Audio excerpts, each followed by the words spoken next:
Jasmine Silvano from BS IT Wood Technology 113 and welcome to my vlog! Ito ako ngayon sa Man-Made Forest in Pilar. So here, as you can see, maraming mga kahoy dito.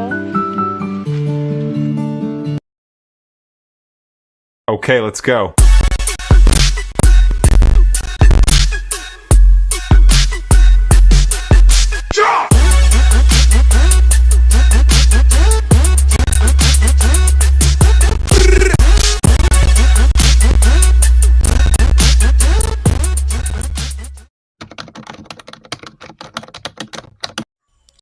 Let's talk about the deforestation.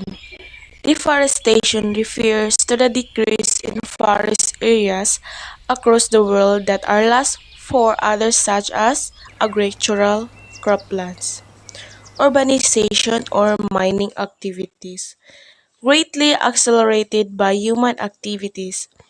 Human activities like cutting trees and mining. Trees are very important to our nature.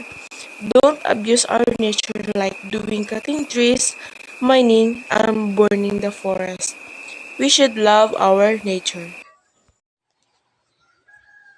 Para maiwasan natin ang paglala ng climate change, dapat alagaan natin ang ating kagubatan, magtanim tayo ng mga kahoy, at iwasan natin magputol ng mga puno.